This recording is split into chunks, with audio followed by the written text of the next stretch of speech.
a person is more or less disabled based on their interactions with these 4 different kinds of environments. The physical environment, the communication environment, the information environment, and the social and policy environment. Have I put you to sleep yet? Okay. Nobody's on their phones. I'm looking for the back row. I know, I used to sit in the back row too, where nobody can see me, okay? So what does the physical environment mean? What does it mean to fix the physical environment? Well, I'll give you an example. My friend Beth Zebarth is a wheelchair user, and she and I go to the Kennedy Center a lot. First thing that we do is we stop at the coffee shop across the street, and we get coffee, and then we cross the street, and the first thing that we see when we approach the Kennedy Center is, anybody been to the Kennedy Center? The grand stairway! Architects love grand stairways. And I look at her and she looks at me and I run up the steps and I go, bye-bye.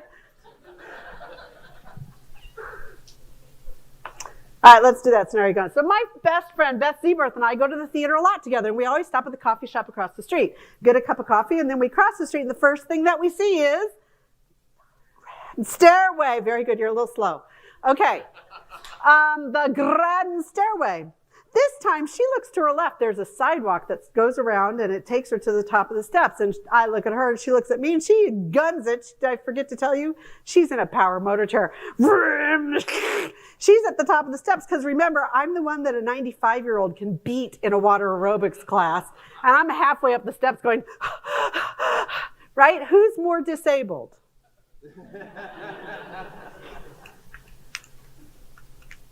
Who's more disabled in each of those scenarios?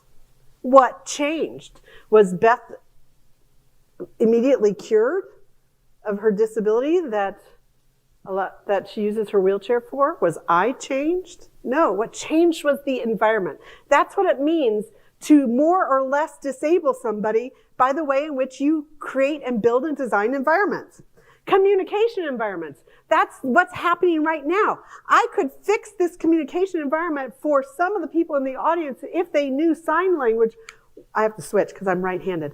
Because I know how to sign. So if I have someone in the audience who knows sign language, I can fix this communication environment by simply adding this kind of communication, right?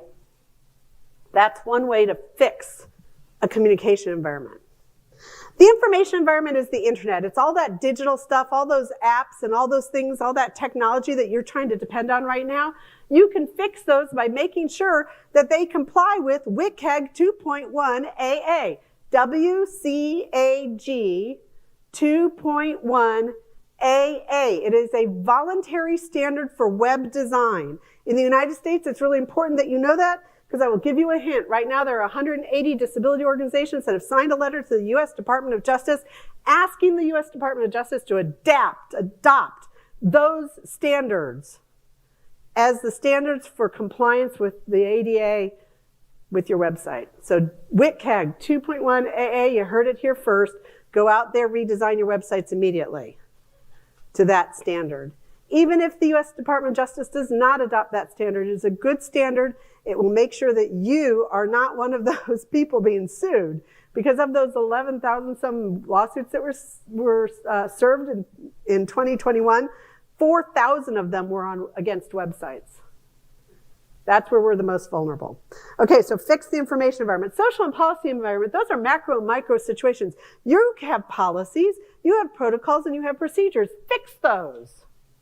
All right? Countries and states and cities have laws and regulation. We can fix those to be more accessible.